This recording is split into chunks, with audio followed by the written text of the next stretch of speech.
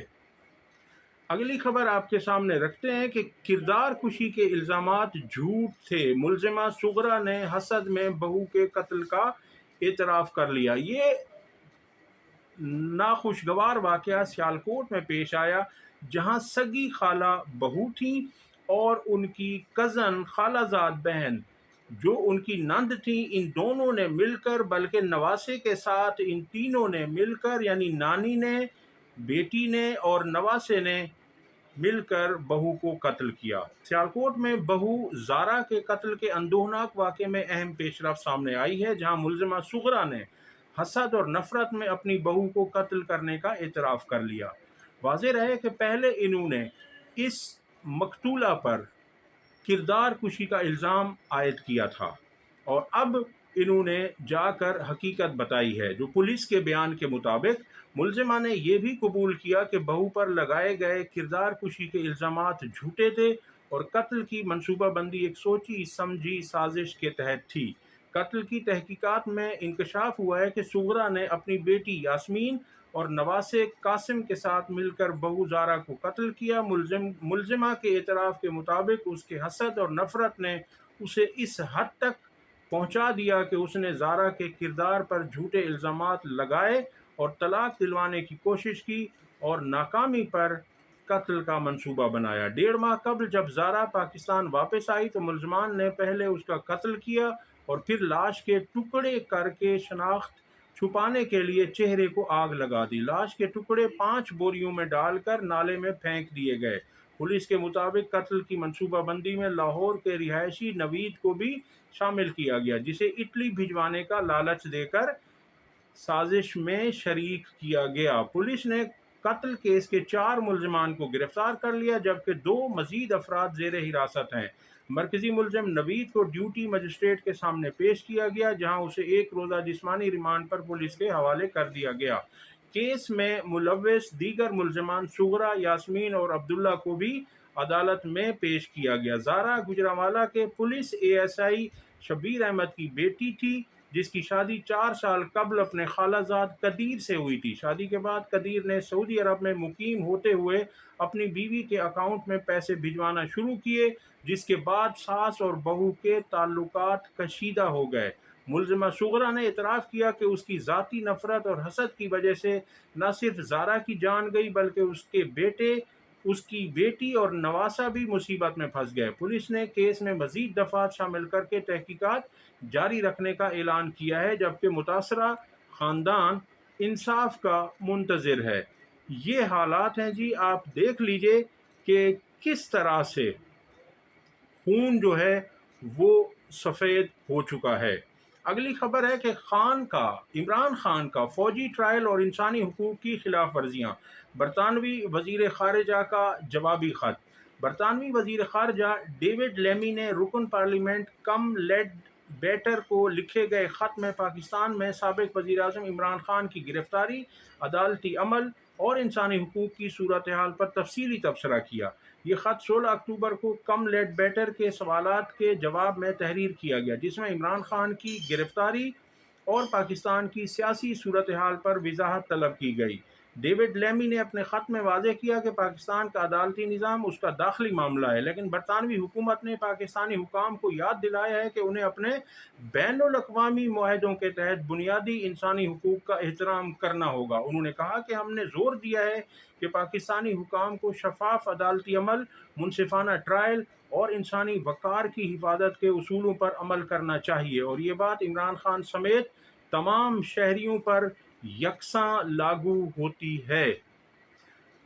اگلی خبر آپ کے سامنے رکھتے ہیں کہ مقامی کسانوں کو بے حال کر دیا گیا ہے اور پاکستان امریکہ سے کپاس برآمد کرنے کا سب سے بڑا خریدار بن گیا۔ پاکستان نے پہلی بار امریکی کپاس کی خریداری میں سبقت حاصل کی ہے، جس کی وجہ ملک میں مقامی فصل کو توقع سے کم پیداوار اور خراب موسم کے باعث معیار کا متاثر ہونا بتایا گیا ہے، کیونکہ حکومت پاکستان کی جو پالیسیاں ہیں وہ ایسی گھٹیا پالیسیاں ہیں کہ کسان اب اکتا چکے ہیں، کیونکہ انہیں ان کی محنت کا صحیح معاوضہ نہیں ملتا، انہیں ان کی محنت کا صلہ نہیں ملتا، اور ریٹ ان کو وہ نہیں ملتے، جبکہ کھادیں، اسپرے، یہ سب کچھ جو ہے نا بہت زیادہ مہنگا ہو گیا ہے، ڈیزل مہنگا ہو گیا، آپ کے سامنے ہے، لیکن ریٹ انہیں وہ نہیں دیا جاتا۔ انہیں منڈی تک پہنچانے کے لیے اپنی فصلوں کو بھی کافی تگودو کرنی پڑتی ہے۔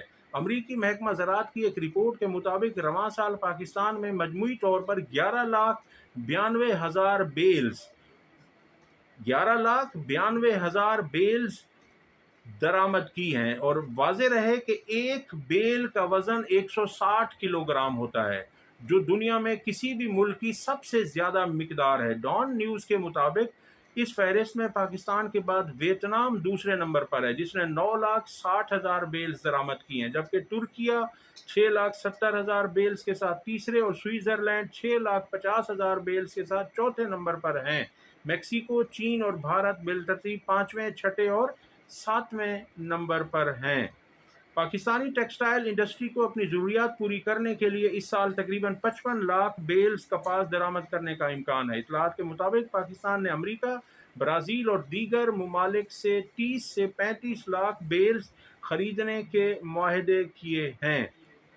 یہ حال ہے جی ہماری زراعت کا۔ ہم ہیں تو زرعی ملک، لیکن جو حکومتی پالیسیاں ہوتی ہیں وہ بعض اوقات جان لیوا ہوتی ہیں، وہ مہلک ہوتی ہیں، جس سے کسانوں کو ذرا بھی فائدہ نہیں ہوتا۔ تو پھر اس سے بہتر ہے کہ وہ یہ سمجھتے ہیں کہ پیسہ بھی لگایا جائے اور پھر نقصان ہو جائے، تو اس سے اچھا ہے کہ نہ اگائی جائے۔